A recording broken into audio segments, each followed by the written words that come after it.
You're listening to the Psychic Dream Journey podcast with your host, author, and psychic dreamer, Kim Treffinger. My guest today is Dr. Christopher Sowton, author of the book Dreamworking. Dr. Sowton is a doctor of naturopathic medicine and a licensed psychotherapist in Ontario, Canada. He holds Dreamwork seminars for healthcare practitioners and runs a private healthcare practice. Join us today while we dive into the benefits of working with your dreams. Well, thank you for joining me today, Christopher. I'm really excited. I spent the past couple of days diving into your book, Dreamworking, and honestly, I didn't really know quite what to expect before, but I absolutely loved it, and I don't Wonderful. say that very often, but I felt like, for someone who, from my perspective, I've spent so much time focusing on the extraordinary dream experiences that I really didn't make the time to go into your average dreams that really have some deep meanings that I will be honest, I'll admit I brushed a lot of them off because I just didn't really know what to make of it. And a lot of the dream interpretations that are out there seem a little caught up in mythology or, popular sort of meanings that didn't really speak to me at the time. But your book really, I felt like, is a great guideline for everyone to get an idea of what could be going on with their dreams. So I want to ask you, to tell us how you got started with Dreamworking. Well, it's interesting what you say about extraordinary dreams, because for a lot of people, those high-powered, super special, rare, extraordinary dreams are the only ones worth thinking about. Well, and the only ones we're studying. But actually, every night, most of us have dreams that have pretty significant communicative content, I would say, as if, somebody inside us or outside us, which is a very interesting, debatable point, where do dreams actually come from, is trying to send us a message. And I got interested in that kind of message bearing quality of dreams way back in the mid 1980s. I remember listening to a quote by Marie-Louise von Franz, the famous Jungian dream worker, who said, "We are trying to train people to hear their own inner voice and follow it through dreams." And I thought, yeah, that really resonated with me. It's beautiful. Yeah, isn't that nice? We have an inner voice, or you could say an inner guide. Sometimes it could be an inner bully too. It could be. Sometimes it really gets on our case. Oh, yes, it does. But I think those dreams, which I call ego check dreams, are very important, whereby your unconscious is pointing out to you something that you're doing. It's almost like it's holding up a mirror and saying, "Hey, you see what you're doing? Yes. Do you want to keep doing that? Or not? Or Right. Would you like to change that?" And that is a very simple function of dreams, and one that happens very, very frequently, but I think very important, including, because I'm in healthcare, and my first applications of dream work were in the interests of helping my patients get healthier. So, what these ego check dreams are often related to health at a very early, you could say, preventive level, at the level of early preventive medicine, because they're pointing out to us ways in which we're imbalanced, or ways in which we're very stressed, or making unhealthy choices. And that's very valuable feedback. So that nightly feedback function that dreams provide us, I think, is super important. And I got tuned into that quite early, and I said, you know what, I'm going to use this in my work as a doctor. This is very relevant information to me. And then I've been using it for the last almost 30 years now. And I more and more have, in the last few years, I've trying to teach other healthcare practitioners how to use dreams in their practices. And when I say healthcare practitioners, I mean in a very broad, inclusive sense. I mean anybody who works with other people. So that's to improve their yeah, condition in anyone where you go to work and somebody that you're working with could tell you a dream. And you know what? That's a lot of people. It That's is, yeah. counselors, psychotherapists, pastoral workers, nurses, doctors. It's a lot of people who, if they're open to it, sooner or later, one of their clients is going to tell them a dream. This is true. And then what will they do? Will they actually say, oh, okay, I think I could help you get some insight from that?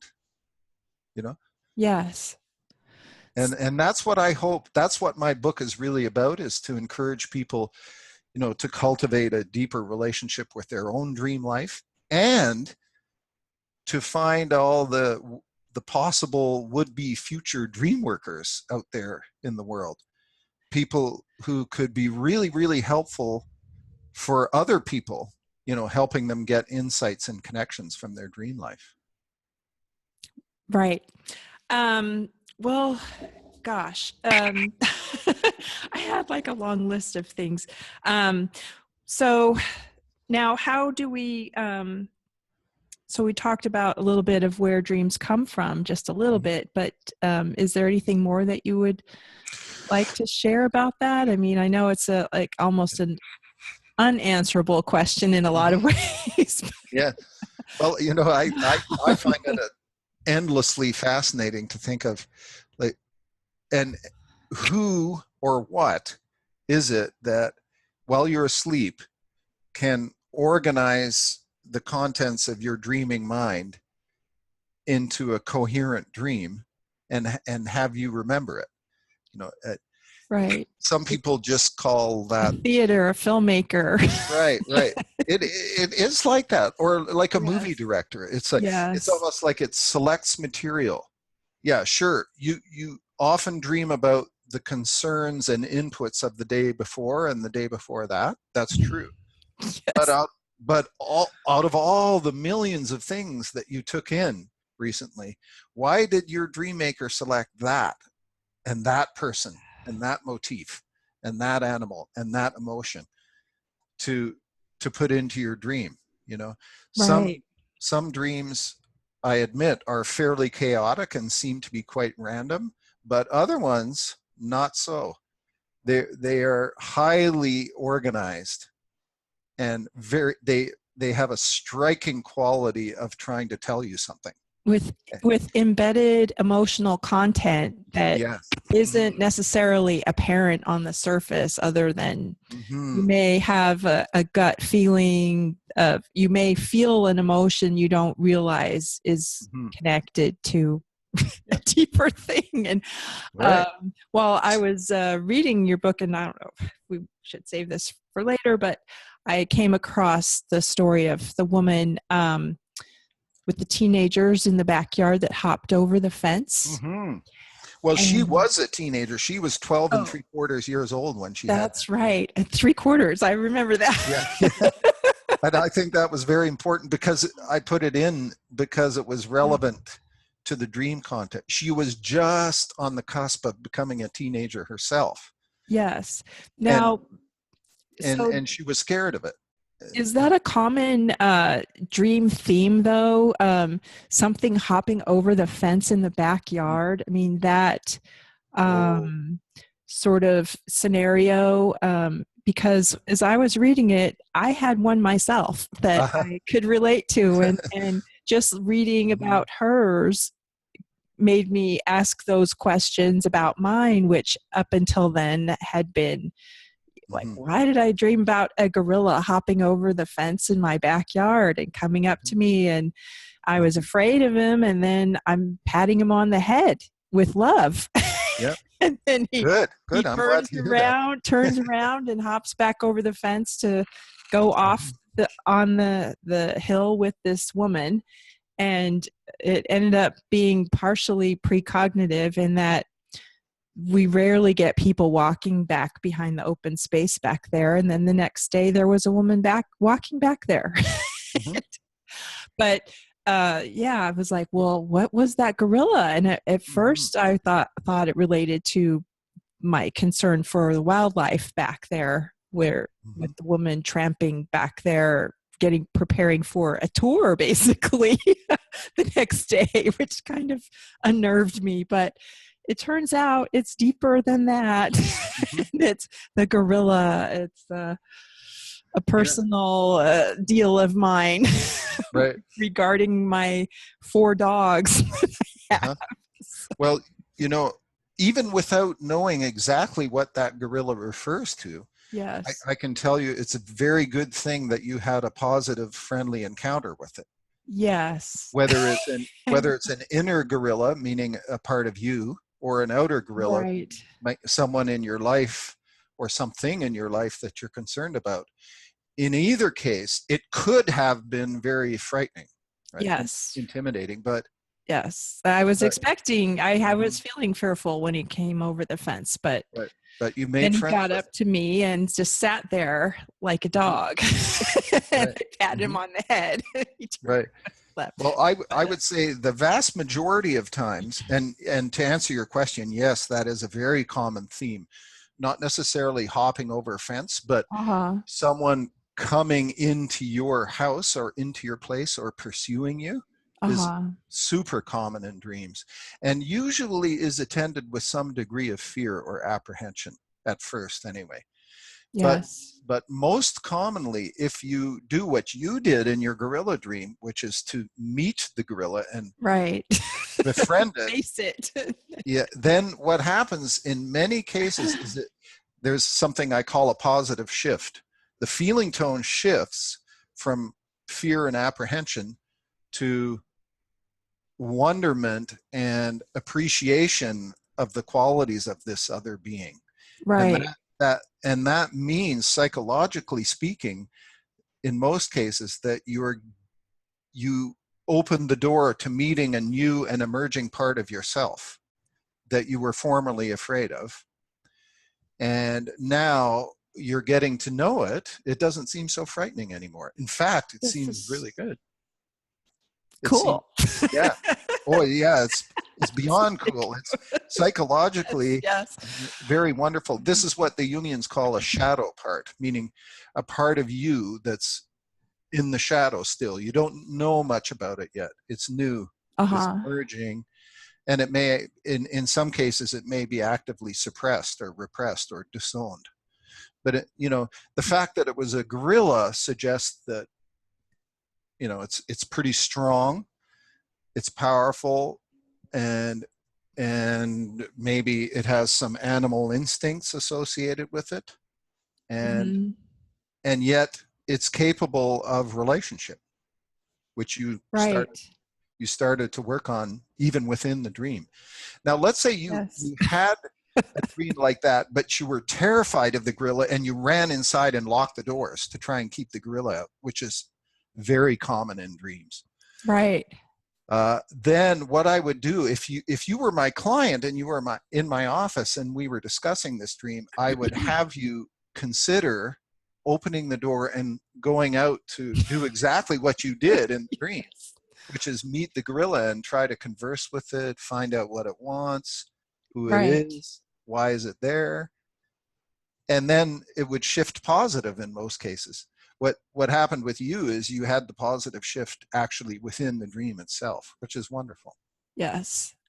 I think there was potentially an aspect where the gorilla could have stayed with me, but instead he went back out in the open space with this woman who was hiking by and followed her. Well, this brings up another really key point. It was an introduction, at least. Is that you could continue to have the relationship with the gorilla even though that particular dream is over, you could re-enter the dream and start up the movie again. This could be Meet the Gorilla Part 2. And you could learn sign language. Yeah, you could communicate more with the gorilla. You could maybe go for a walk in the woods with the gorilla. You could invite the gorilla into your house. So that's the thing about dreams is a lot of people treat them like they're a closed book or a letter that's fixed. That's it. End of communication. So all you can do is now stand and look at it and say, what might that mean? Right. But actually, if you bring re-entry into the toolkit, in other words, you open up the possibility of literally going back into the dream scene, then it's not a dead fixed thing. It's a living thing that could start up again and can continue forward, and you can keep working with it. Now, are you talking about re-entry in your sleep, or writing it as if you dreamed it, how you would choose to dream it? I'm talking about re-entry while you're awake. Okay, that's what I thought. So you take a remembered dream, like your gorilla dream, and you go back into the scene, and you continue it in a direction that you were interested in exploring. Okay. Like, let's say you see the woman and the gorilla walking off into the woods, and you'd say, hey, I'd like to join them. Yeah. And you, instead of waking up end of dream, you start up the new part of the story. So actually, you're making something up here, and a lot of people have a bit of problem with that. They say, is it legitimate to make up a dream or to make up part of a dream that wasn't in the dream? And my view is, yes, it's not the original dream. I'm not saying it's the original dream. I'm saying it's the same kind of thing. Your imagination produced the dream in the first place, and your imagination can carry it forward into new directions that you might want to explore. There's nothing wrong with that. Right. That's a good point. I mean, it is coming from the same source. Exactly. And it puts you in a very proactive position. It's like you're saying, you know what? I'm interested in this gorilla. I want to know more about this guy and why he's come into my consciousness now. See, now you're in a very proactive place, and you can actually move the whole story forward. And that, if you're interested in dream work as a tool of personal growth and of understanding yourself, it's a very dynamic method to use. It's like you shift the question from what does my gorilla dream mean to what is it asking me to do? Like, and you're in right. In my view, you're in a more dynamic and more interesting position if you ask the second question. What is the gorilla dream asking me to do? And so how do you go about figuring out what is that gorilla asking me to do? Yeah. Well, I think the best place is from within the dream itself, which is why re-entry is so important. You go back into it. You want to get more contact with the gorilla because you don't know really why he's there yet. So you go back in and you meet him again, and you literally can ask him, because don't forget, in dreams, gorillas can talk. And if you want they can, yes. Yeah, they can. Yeah. And so you can go in and say, why did you come over my fence in this dream? What do you want to tell me something, or do you have a message for me, or any kind of question like that opens up more information and more communication. Another really good technique with animals is to be the gorilla. Like, in other words, to switch roles. It's like all of a sudden you go into the gorilla, try to experience what it's like for that gorilla meeting you. So, and then you can kind of interview yourself. Who is this person? Yeah. What? Why did you come into Kim's yard? and then see if you get an answer. And very often you do. It's Huh. because that whatever's happening in your psyche is trying to communicate with you. So Interesting. that's the best way to do it, is from within the dream itself, using Wow. your imagination. That is the most used tool in my style of dream work, is the just using the visual and the feeling imagination to carry the story forward. And we all have that faculty. Well, now, do you think these type of things, how many, potential meanings do you think a symbol like that could have for someone? Is it, Well, would you try to think, well, it's just one thing, or could it be multiple things? it's usually, there's one that's right, at the center of it, that's the most resonant. Okay. But So that was another, only, yeah, the only you, resonant thing yeah, I picked up on in your book, where yeah, it right, has to have a double resonance. right, Can you yeah, share something sure. about that? Well, I'm really glad you brought up this example of the gorilla dream, because it's a perfect example to illustrate all these points Okay. with.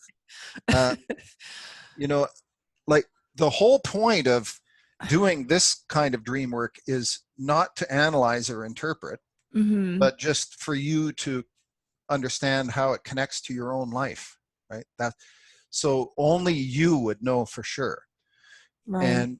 And if I was your dream facilitator or your counselor, and I was helping you with this dream, then there would be two of us in the room. And let's say you would say, well, I think now that we're working with this dream, I think the gorilla has to do with XYZ.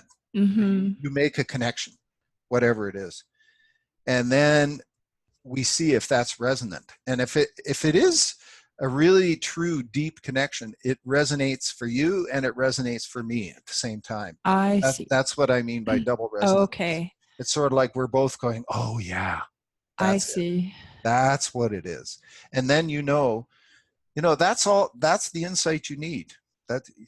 And of course, with something like a gorilla, which is, as you say, a symbol, it could mean 1,000 different things to 1,000 different people. Yeah. So really the only thing that matters is what it means to you at this time of your life.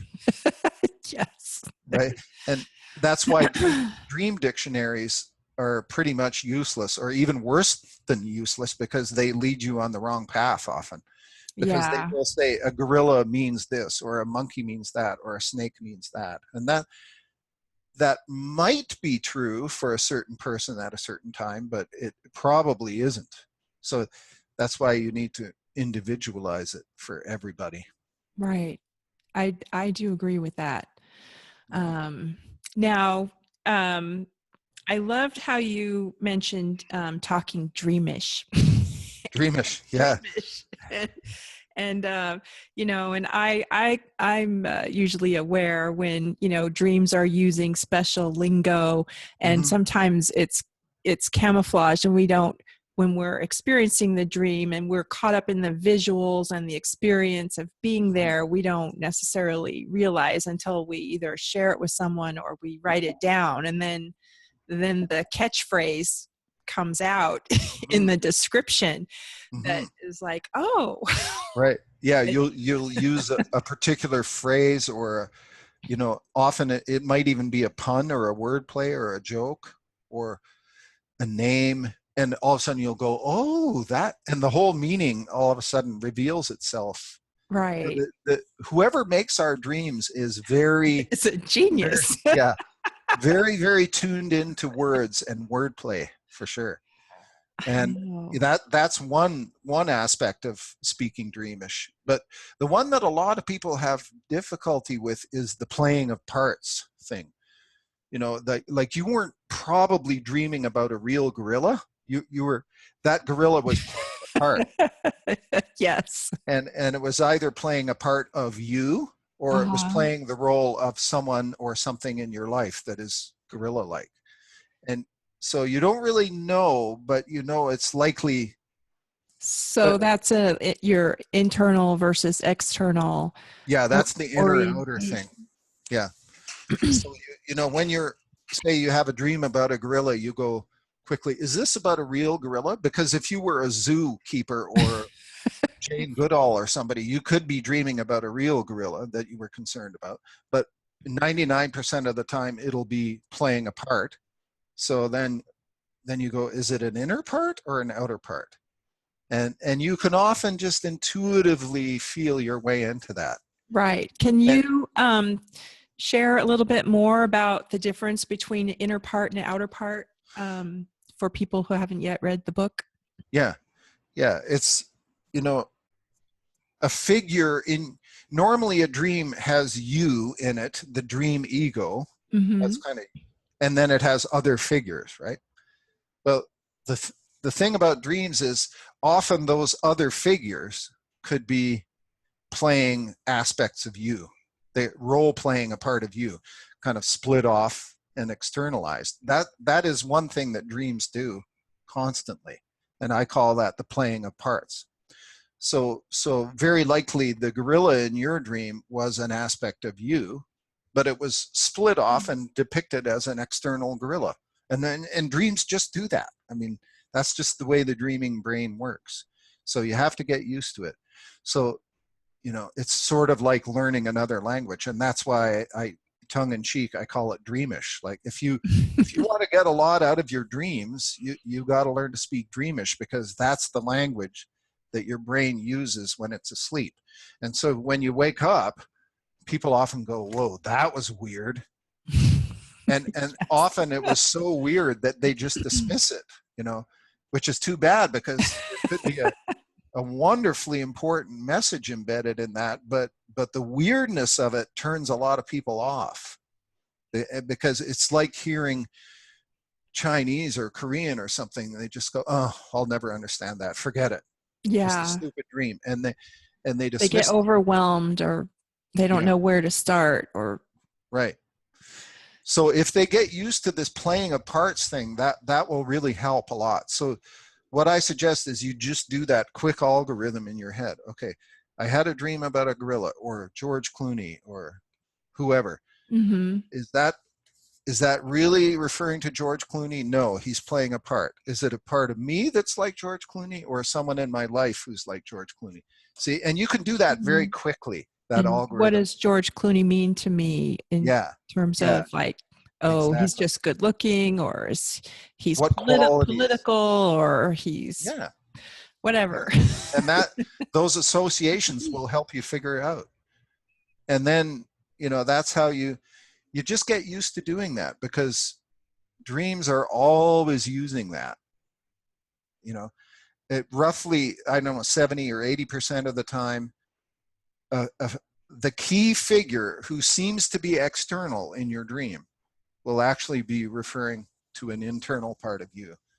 And the other 30% of the time, it'll be something external.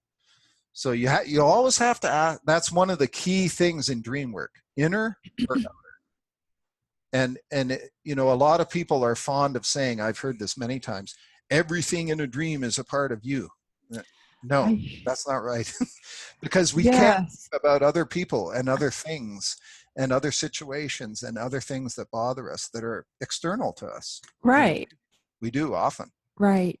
And then, for those times where you have a dream that comes true, or, something like that, then there's no way it could be every bit of it about you. So if you're dreaming about a woman named Carol, who's a fitness trainer, a month before you meet her, and then boom, there she is. I know.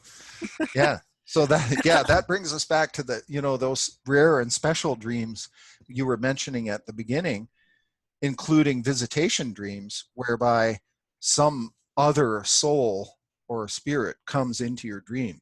Right. Those do happen. There's no question. They have been widely researched, and most people have had dreams like that, and they're very special. But they're not the usual nightly fare. Right. In the usual nightly fare, you're more likely it's you, the dream ego, and all these other figures. So when you wake up, And you say, don't just say, oh, that's weird, and dismiss it. Try to figure out, okay, that figure was in my dream. Is that an inner or an outer figure? And then as soon as you're thinking like that, it'll start to make sense to you, and you'll start to connect it to your life. Now, say, for example, someone knows they have something coming up in their week that they may potentially, they're focusing on it. They may feel some anxiety or something, and then they have a dream, and the dream, sort of on the surface, it causes them stress in the dream, and they've, like, well, why do we do that to ourselves? Why, can't our dreaming self more, be more on our side, basically, in terms of like, is that really necessary? Did I really need to, have that dream? Because it was stressful or anxious? Yeah. Yeah. Well, one way to look at that is that it's giving you a platform or an opportunity to practice a new way of dealing with the stress. Uh-huh. So you can re-enter the dream and kind of freeze the action at the most the stressful and anxious point, and then you say, okay, I have a lot of time, a lot of space. There's no rush. Yes. I'm very conscious, and I have full mastery of the situation. What do I want to do? And I'm sorry that I'm laughing, but this is another personal thing that your dream is like completely stressing you out, and then to the point that it wakes you up, and then after you've awakened and the stress is dissipated, then you look at the dream and you go, oh my God, it's hilarious. Like, it was right. So, why was I still so stressed out by that? Yes. So, I mean, I was spent the last couple of days reading your book, really like being so impressed with it, and then started to feel like, oh, this is an important interview. God, I don't want to mess it up. Right. And, so I'm confession here. And what do I dream? What do I dream? A flock of chickens is coming towards me, and someone's yelling, run, run, run. Right. Perfect. You should work with that one. I can't believe I'm sharing it. But it's like, hey, right. It happens. Right. Well, if you went back into that dream, which I really think you should do, because it's a very, like I say, it gives you a good opportunity. You chicken. Yeah. So there's probably a word play there. Yes. Just a little. Yeah. But then, the important thing is to stop the action and get that sense of mastery and control, and then decide what you want to do about these chickens that are coming at you. I know. Yeah. Well, it's odd. It's a double thing because, I'm crazy about animals. I have a history of a past story where I actually babysat a flock of chickens for a girlfriend who had to evacuate due to fires. And so I had a bunch of chickens at my house. I created a bunch of artwork on them while they were here. And so now they're like charging at me. Now they're in your psyche. Someone's yelling, run. Right. But maybe you don't want to run, you see? No, I don't. No. I don't. I was like, right. And it was a disembodied voice that was yelling, run. There was nobody there. So. Yeah. So there you go. Go to, tonight, what I would do, lying in bed, I'd re-enter that dream, and they're coming at me. The voice says, run, and just freeze frame right there. And then decide what you want to do, and then rehearse it. Practice the new outcome. Yes. You may know that in post-traumatic stress disorder, recurring nightmares is a primary symptom of it, and they're usually terrifying, and they're very repetitive. And one of the best therapies for that is called Imagery Rehearsal therapy, which is essentially exactly what we're talking about. You go back into the dream, which is frightening, and you stop it and you choose a new outcome, and then you rehearse the new outcome. And then the whole thing starts to change, because what you're training your brain. Well, the chickens themselves weren't scary. Right. It was this person yelling, "Run!" Right. It sort of like yeah covered the whole thing. Like, why should I be afraid? Right. Exactly. It's pointing out to you something that happens in your brain automatically that you can't control. It's like a reflex. You got to go in there and take mastery over that. And practice, working with it. Yeah. And you can do it. That's the great thing about that dream. You see, a lot of people would just dismiss that dream because of its absurdity, and also the fact that they wouldn't want to go back into it because it was so unpleasant. they wouldn't want to re-traumatize themselves. So, but actually, it's offering you a great opportunity to work on something. So I would take it. It's a beauty. You big chicken. Yeah. But, and this is nothing to be scared of today. Right. The interview isn't that frightening, is it? No. Hopefully a flock of chickens won't come charging through the room. I know. Gosh. Yeah. And I got free eggs for a long time after babysitting those chickens, which was awesome. So, yeah, wonderful. Well, now I was interested in your section on introjections. Oh, yeah. Mm-hmm. So I don't know if you want to share something on that. Yeah, introjection, I'll briefly define it as something that's inside you that shouldn't be inside you. And it can be either psychological or physical. For example, a splinter is a physical introject. Mm-hmm. It's something in your body that your body doesn't want it there. It's like the body doesn't like foreign objects in it, and it will try to either absorb them or expel them. And the same is true with the psyche. The psyche does not like foreign things like, brainwashing or coercive teaching, or foreign content that was forcefully impressed into your personality. Mm-hmm. The whole psyche does not like that, and it will try and get rid of those foreign psychic contents. And the kind of dream that accompanies that is what I call an introject dream, which is there's something in your body and you're trying to get it out. And the most common things are worms, parasites, bugs that are burrowing into your body, snakes that you're pulling out your throat or out your nose, or long strings of mucus that you're pulling out an orifice, or implants that are implanted in your brain or your ear. So those are all very, very common. And you see, they all have that common element. It's there's something in me and I don't want it in me, and I'm horrified and I want to get it out. Now, how do people go about, narrowing down what, the special meaning of those, each of those symbols is to them? Well, again, the wonderful thing about re-entry dream work is that you don't need to know the answer. Let's say you're trying to get an implant that was pressed into the back of your neck at the base of your skull, and you're trying to dig it out and get it out of you. You don't need to know yet exactly what that implant refers to, but you need to get it out.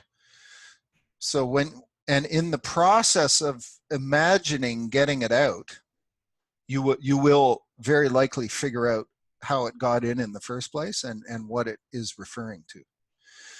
So in other words, the insight and the full understanding comes a bit later, and that's fine. That's actually the best way to do it.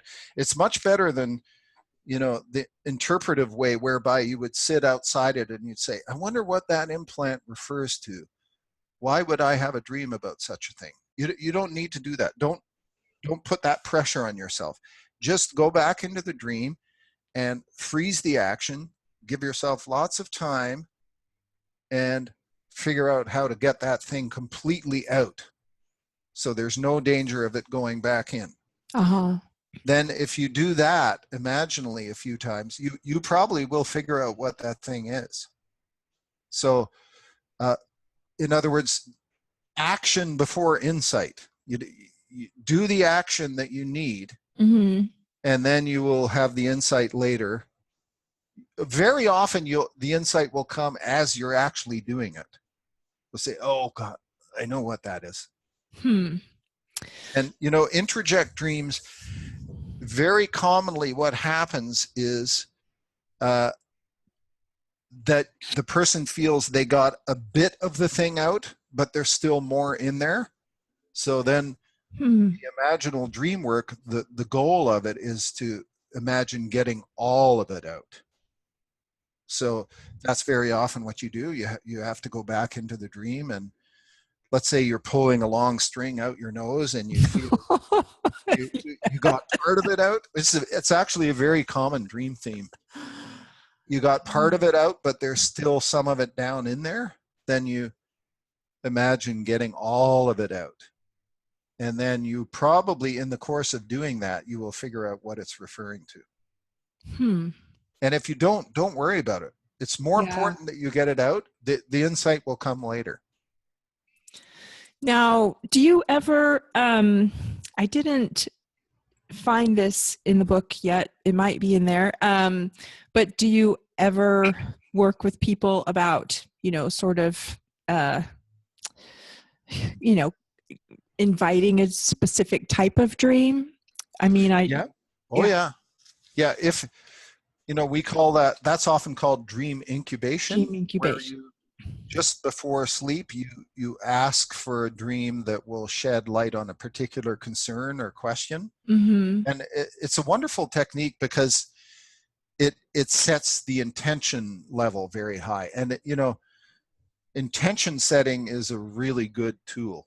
And by the way, it's also the best thing to do if you're not remembering many dreams, or if your dream recall is low and you want to improve it.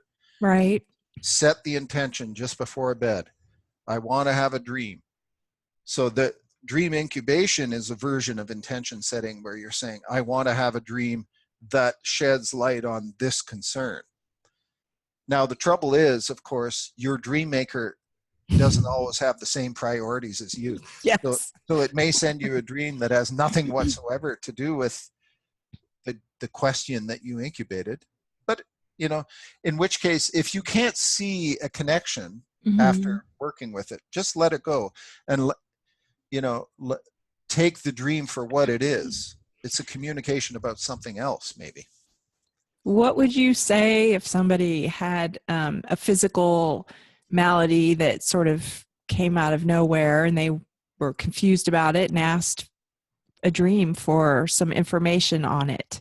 And someone shows up in the dream at like a guide figure and says, well, this is related to a past life you've had, and you don't need it in your life and you can release it. But I mean, well, what I would suggest is, work with it. But again, I would suggest re-entering that if you don't feel complete about the understanding of what's happening. Then don't spend hours and hours and hours thinking about it and asking other people about it. Just go back into it.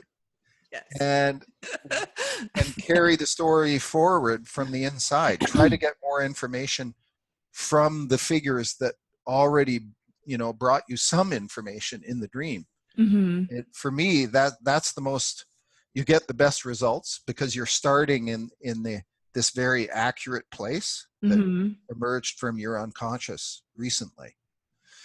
So again, it's a time to work with the dream from the inside.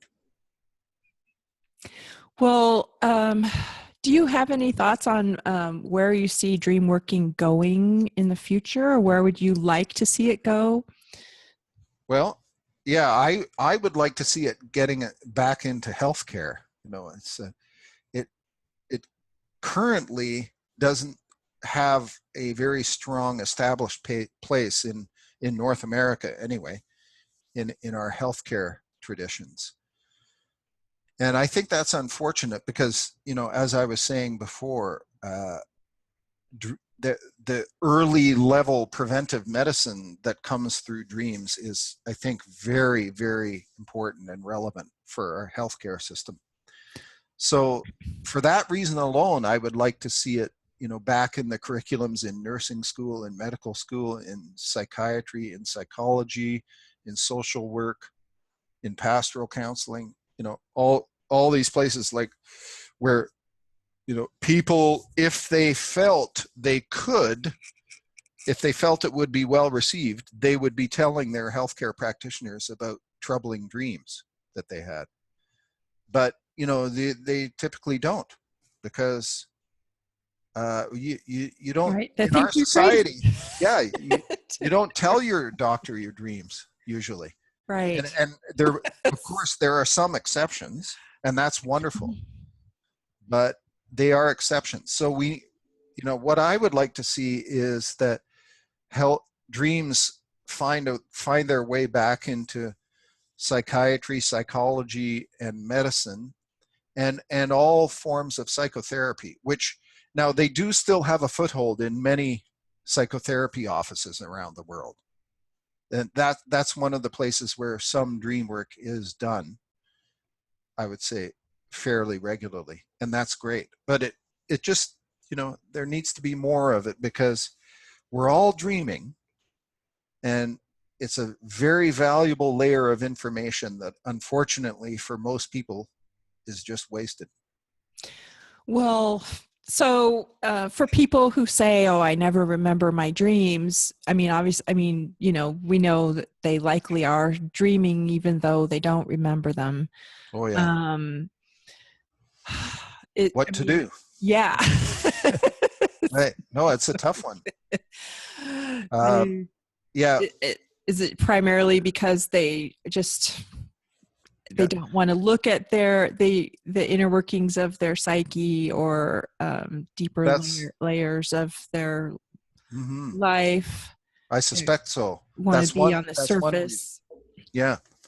That they're, they don't want to receive some of this reflective feedback that is coming through their dream life. So that's one possibility. Do you think some people have this as a response to maybe they had one or multiple nightmares that Yep. they just decided to shut down on that? Yeah.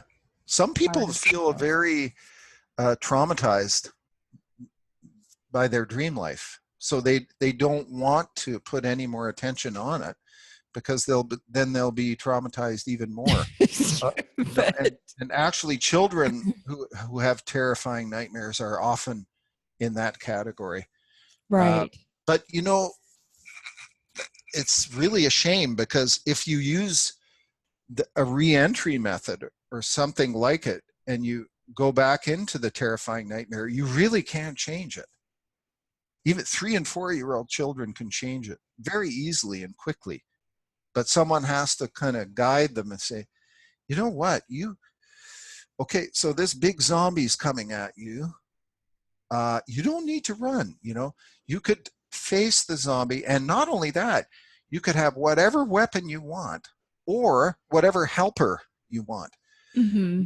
You could have a big policeman beside you. You could have your mom or dad beside you, or your friends, or 3 huge bears, or that gorilla, right, or whatever you want. You see, and people often don't think of that. They think they have to suffer the horrible conditions of their dream again and again and again, and they never actually believe that they could change it. So, dream work often amounts to someone saying, you know what, you could go back into this and change it. And then it would actually start to change in your brain, and your repeating nightmares would start to change. And that is what happens.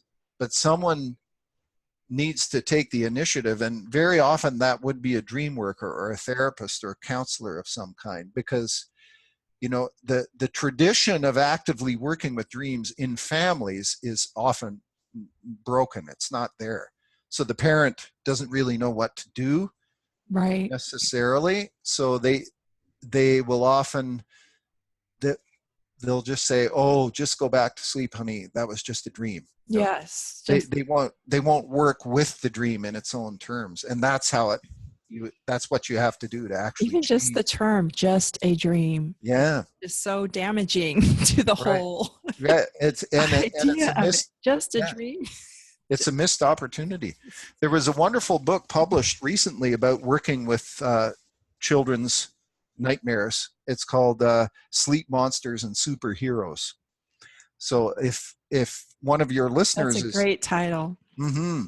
is a parent of a child who is suffering from frightening nightmares, go on Amazon and look for that. Sleep Monsters and Superheroes.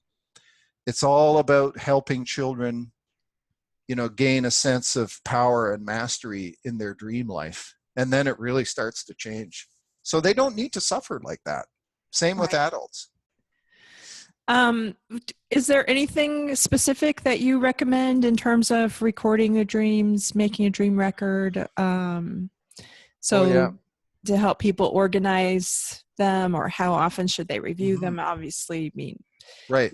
I always encourage people who say they have very poor dream recall to figure out which part of it is it that not many dreams are coming through in the first place, which is what you're talking about. There's some kind of block or resistance maybe, or is it that they are dreaming a lot?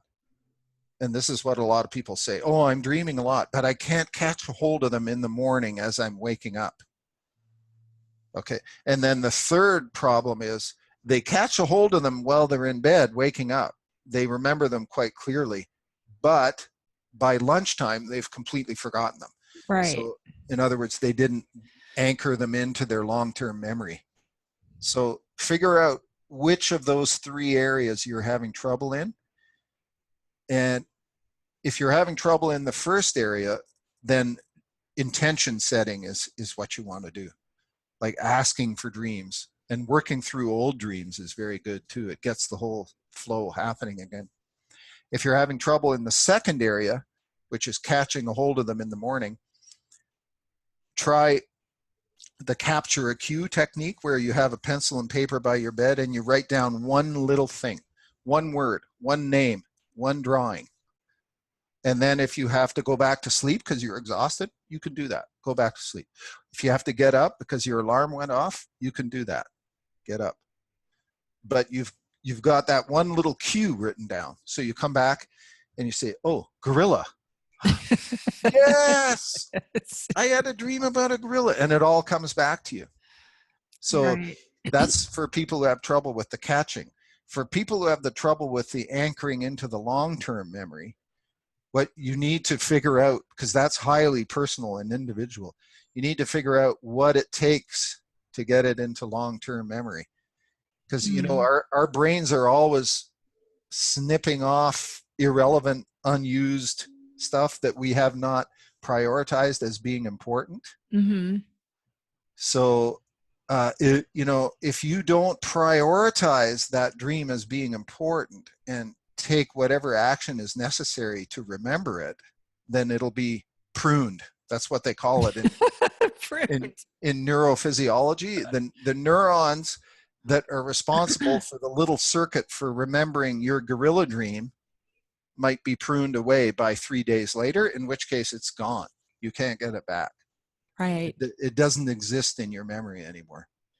So, you need to figure out how to make sure your important dreams are not pruned. And that's different for different people. For me, it's like running through it twice in my mind in the morning. That I find that revisiting it twice very helpful. Also, if you have a partner who's willing to listen to your dream life, that's quite wonderful too. Speaking it out loud to another person is great. Yes. And then you have someone else who can help you remember it too. And I find that oftentimes sharing it that way brings a whole other aspect of it Mhm. out that you wouldn't have recognized, even if you Indeed. wrote it down. For Hmm. some reason, it's Right.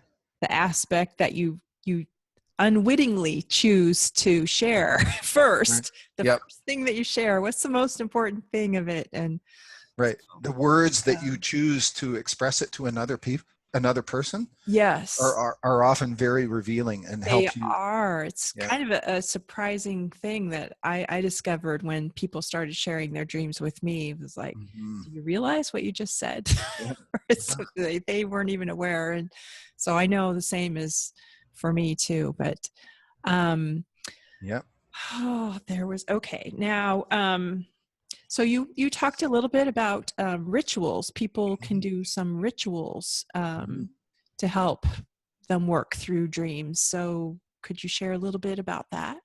Yeah. Rituals is one of the types of response. I mean, the fifth step of my method is responding to your dream, meaning after you've had the insight about what the dream is referring to in your life, that's great, but don't stop there. Go on to the next phase, which is to respond to that insight, to actually do something. And one of the things that you can do is a ritual. And a ritual is particularly good for if something is really unfinished, to bring it to conclusion or fruition or completion. And this is often if you're dreaming about something that troubles you from the past, and it doesn't feel complete yet, then you might want to do a ritual which helps you come to a sense of completion about it. Ritual is also great when you have a very special, powerful dream that's often about an animal, or, uh, or yeah, I like need to for go get a example, gorilla stuffed yeah, animal. yeah, exactly, or wear a gorilla necklace, or put a picture of a gorilla on your fridge or your screensaver. So just to Yeah, hold the image in your mind to keep it relevant and keep it active. like a And totem in a yeah, way. because it could be that. Hmm. So whenever you have that a really special numinous dream like that, that often calls for a ritual, or something that feels like it's not quite complete, that also calls for a ritual. But a response could be anything that you do based on an insight from a dream, including making a change of attitude. That's perhaps the most common type of response. Like, let's say you get a dream that shows you it had an infamous figure in it who's kind of nasty and bossy, and you realize, oh, you know what? I think that's a part of me. I'm being too bossy, and I'm going to resolve to change that. So that there you're Yes. responding to the dream insight by making a resolution to be more aware of something or to try and change something in yourself. And that's wonderful. They are really great opportunities for personal growth Absolutely. Yep. that way. That's They're really cool. always showing us something about ourselves. They're really, really on the ball that way. I would really like to know who this crazy director is in Uh-huh. my life. So, Uh-huh. um, well, gosh, is there anything else from your book that you would like to make a point of before we Well, wrap it up? yeah. You know, to come back to this question of responding to dreams, I really do feel that a lot of people kind of stop before they get to that level. For it's kind of enough for them to think about the dream and be fascinated. So for those people, I would really encourage them, just pick one dream a month, maybe. I know we're all busy and we don't have time to do the full DreamWork cycle with every dream. We just don't Right. have the time.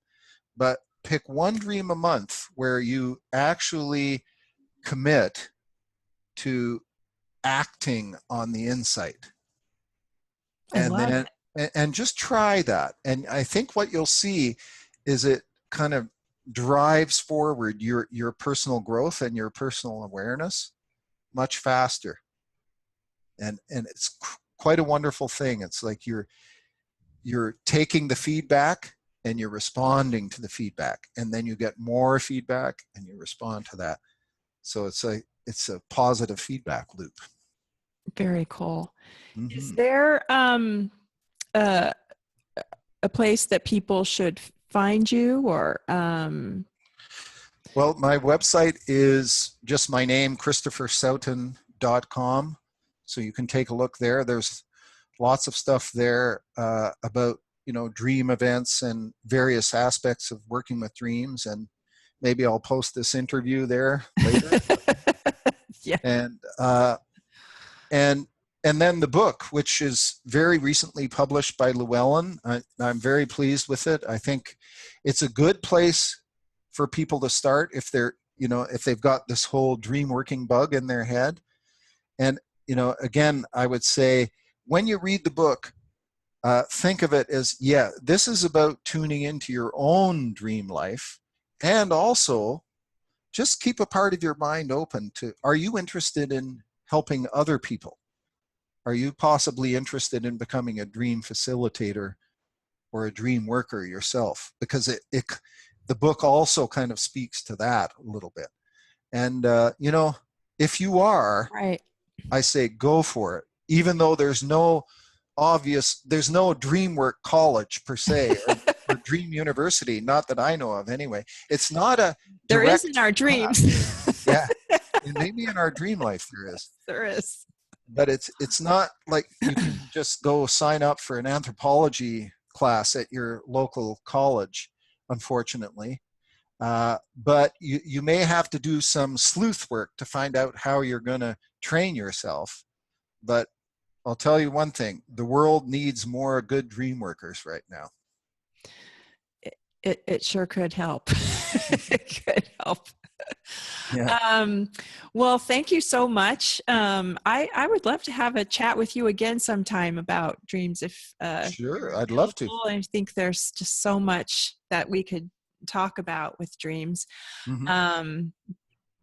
People, we need to get more people talking about them. Yeah.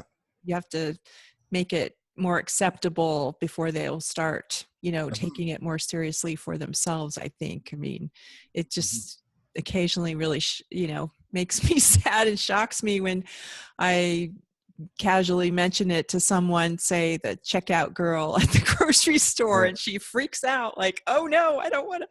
What are you talking about? My religion doesn't believe in that. Right. So, Well, there's a whole other aspect that perhaps we could discuss. Yes. Some of the cultural barriers towards listening to one's own inner guide, because in a lot of religious constructs, you're really not supposed to have an inner guide. I know that's not really looked upon very favorably. Yeah. But we do have the inner guide, and we it's sad when we close it down and ignore what it's trying to communicate to us. Yes. Okay. Well, thank you, and look forward to talking again soon. For information about Kim's book, Sleeping with Spirit, A Journey with Psychic Dreams, visit psychicdreamjourney.com.